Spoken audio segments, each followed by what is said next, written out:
Hello दोस्तों, आज की मेरी कहानी है इज्जत। हाय राम, देखो तो सही इस बेशरम को, बिल्कुल भी रोना नहीं आ रहा इसे। अरे यहाँ का माहौल देखकर तो पत्थर दिल को भी रोना आ जाए। पर इसका क्या, बाप की पूरी प्रॉपर्टी तो इसे मिलने वाली है। अरे इसको अकेले कैसे मिलेगी, इसका छोटा भाई भी तो है। अरे उसका वो भाई तो अभी छोटा है, उसको क्या पता संपत्ति के बारे में। अरे ये तो इतनी तेज थी कि माता पिता के बगैर लव मैरिज कर लिया था इसने। पति भी इसी की तरह है, इस सारी प्रॉपर्टी दोनों मिलकर अपने नाम करवा लेंगे। भाई को अपने घर में नौकर के जैसा काम करवाएंगे। माँ तो ऐसे ही अपने दुख से परेशान है, फिर बेटे को क्या ही संभालेगी। पिता ने अपने जीते जी बेटी को अपने घर में कदम नहीं रखने दिया था। पिता के जाते ही देखो कैसे आ गई अपना हक जताने के लिए। अरे पर मैंने तो सुना था कि इसके माता पिता इसके ससुराल जाकर इससे मिलकर आए थे। अरे वह लोग तो इसे अपना भी चुके थे। अरे मिले होंगे, ऐसी बेटी को तो अपने घर में कदम भी नहीं रखने देना चाहिए। जहाँ देखो जितनी मुंह उतनी ही बातें। पर दुख इतना भारी था कि इन सब बातों के लिए फुर्सत कहाँ थी।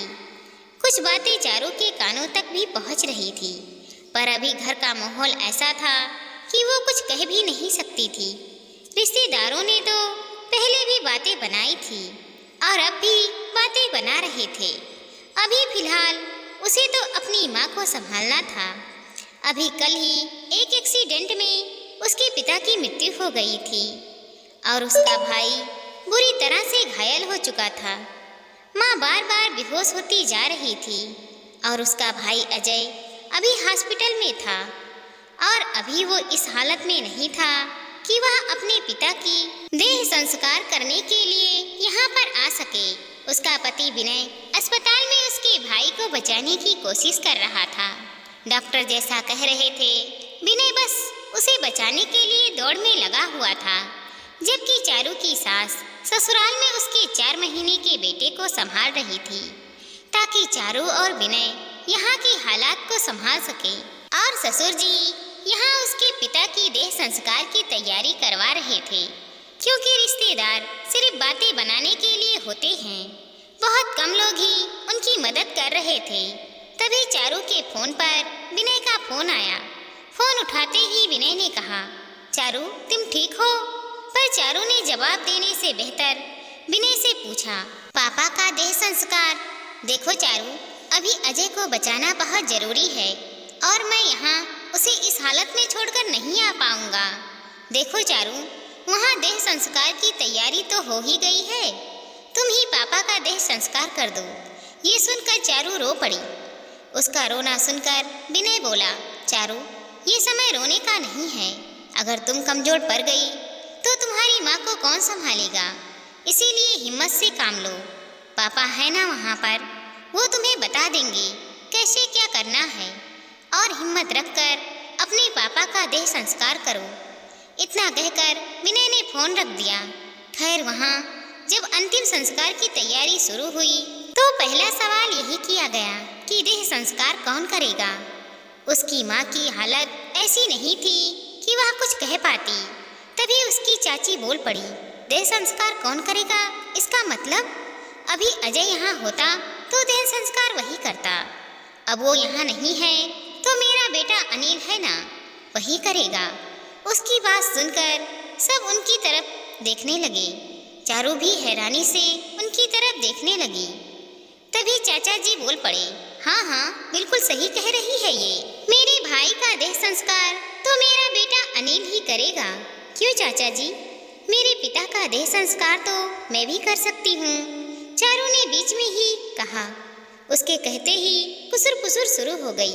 अरे जब यहाँ से भागकर शादी की थी तब तो पिता की इज्जत का ख्याल नहीं था, अब उनका देह संस्कार करना चाहती है। निकल यहाँ से, क्या लेने आई है यहाँ पर? चाची ने दुक्कारते हुए कहा, अरे ऐसे कैसे बात कर रही हो आप उससे, इज्जत से बात कीजिए। चारू के ससुर जी ने कहा, आप तो चुप ही रहिए, आपको हमारे परिवार के मामले के बीच में बोलने की जरूरत नहीं है। अचानक चाचा जी ने कहा, क्यों नहीं बोल सकता मैं? आपके पारिवारिक मामले के बीच में आप मेरी बहू को सबके सामने दुत्कार रही हैं। एक बार नहीं 10 बार बोल सकता हूँ मैं। इस मामले पर चारू के ससुर जी बोले तो अनिल बीच में ही चारू की तरफ देखकर बोल पड़ा, चारू समझा ले अपने ससुर जी को। हमारे पारिवारिक मामले में ना ही बोले तो ही अच्छा है, वरना यहाँ से बेवजह बेइज्जती करवा कर जाएंगे।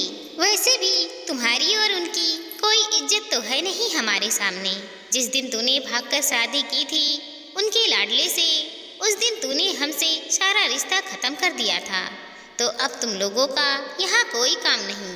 बस अनिल भैया, आप बहुत ज़्यादा बोल रहे हैं। माना कि आप हमसे उम्र में बड़े हैं, तो इसका मतलब ये नहीं है कि आपको यह हक मिल गया कि आप मेरे सामने मेरे ससुर जी की बेइज्जती करो। हम भी इज्जतदार लोग हैं, हमारा भी समाज में उठना बैठना है। इतनी देर से चुप बैठी चारू बोल पड़ी, बड़ी आई इज्जत वाली। जब बाप की इज्जत मिट्टी में मिलाकर भाग कर गई थी, तब इन सब का ख्याल नहीं आया था? कब नहीं सोचा था कि लोग तुम्हें 10 बातें सुनाएंगे?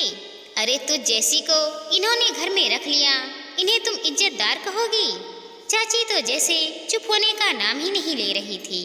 बढ़ती बहस को देखकर वहाँ खड़े कुछ सज्जन लोग कहने लगे, अरे क्यों बेवजह बहस करते जा रहे हो? अगर बेटी पिता का देह संस्कार करना चाहती है तो इसमें गलत क्या है? एक बार उसकी माँ से ही पूछ लो, क्यों बेवजह बात को बतंगड़ बना रहे हो?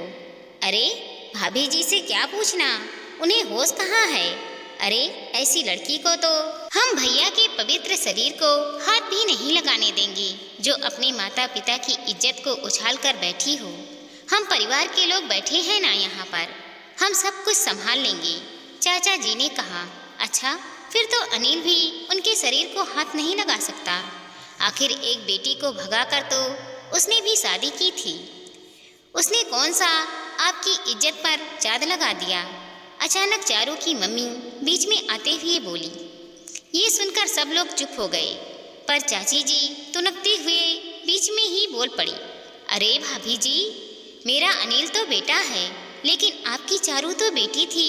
बस करो तुम भी। मेरे पति की मृत्यु पर राजनीति करने की जरूरत नहीं है।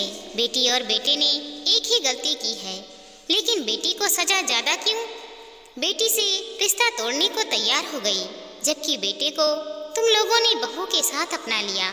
और तुम लोग अपने आप को मेरा परिवार कहते हो। तुम लोग यहाँ अपने भाई के देह संस्कार पर राजनीति कर रहे हो, पर जिसे बचाया जा सकता है उसे बचाने की कोशिश तक नहीं कर रहे हो। चारू की माँ ने कहा तो सब लोग चुप हो गए।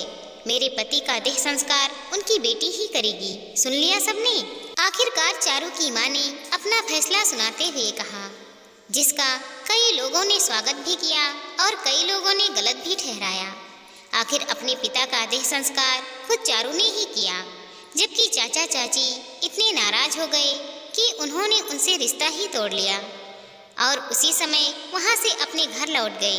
पूरे 15 दिन का कार्यक्रम चारू ने ही निपटाया, जबकि विनय अजय के साथ अस्पताल में रहा। अब अजय की सेहत में सुधार आ रहा था। लोगों के रवैये को देखकर चारू की माँ ने खुद को संभाल लिया था और अपने जीवन में अपने बच्चों के साथ खुश रहना सीख लिया था। अब पूरा परिवार एक साथ मिलकर रहता था और हर सुख दुख में काम आता था। दोस्तों, हमारी इस छोटी सी कहानी को लाइक करें, शेयर करें और चैनल पर नए हैं तो सब्सक्राइब करें। साथ ही साथ मिलते हैं अगले वीडियो के साथ। तब तक के लिए धन्यवाद दोस्तों।